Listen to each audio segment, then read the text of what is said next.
Bonjour, cette vidéo est la suite de la vidéo tournée par Christelle Cézanna pour présenter le projet de lâcher de Ganaspice en Ardèche. Aujourd'hui, nous vous présentons ce que nous faisons à la Chambre d'agriculture de l'Ardèche avant de lâcher le parasitoïde de la Drosophile Suzuki. Avant cela, nous allons vous présenter la Drosophile Suzuki et le Ganaspice. La drosophile est une petite mouche qui s'attaque à de très nombreux fruits. Elle pond dans les fruits en cours de maturité. Les larves se développent à l'intérieur des fruits et les rend non commercialisables. Son cycle est très rapide. Il lui faut 8 jours pour faire un cycle entier et elle pond de très nombreux œufs, jusqu'à 300 à chaque cycle. Ça en fait un ennemi redoutable pour les fruits.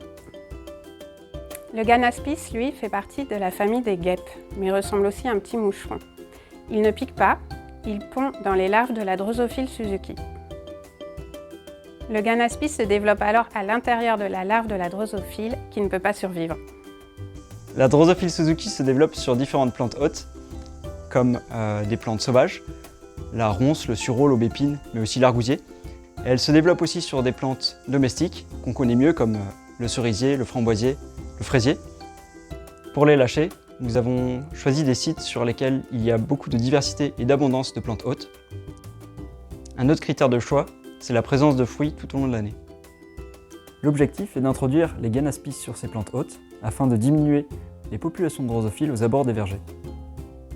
En Ardèche, nous avons choisi deux sites. L'un est un vaisseau, c'est un verger de cerisier, et l'autre est à Dézaigne, c'est un verger de cerisier et fruits rouges. En France, il y a 38 sites sur lesquels est lâché le Ganaspice cette année.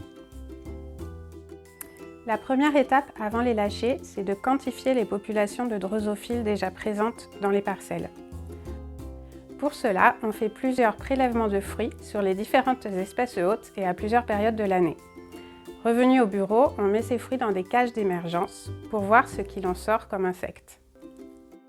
Ensuite, pendant 6 à 8 semaines, on observe les insectes qui sortent des fruits. On les prélève à l'aide d'un aspirateur à bouche,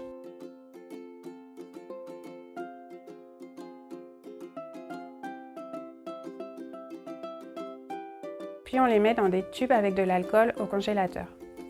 Ces tubes sont ensuite envoyés à l'INRAE à Sofia pour qu'ils fassent l'identification des insectes émergents. Les lâchers de Ganaspice auront lieu à l'automne, c'est la période à laquelle il y a le plus de fruits sur les plantes hôtes. Rendez-vous dans une prochaine vidéo pour connaître les suites du projet. Vous verrez en direct un lâcher de Ganaspice.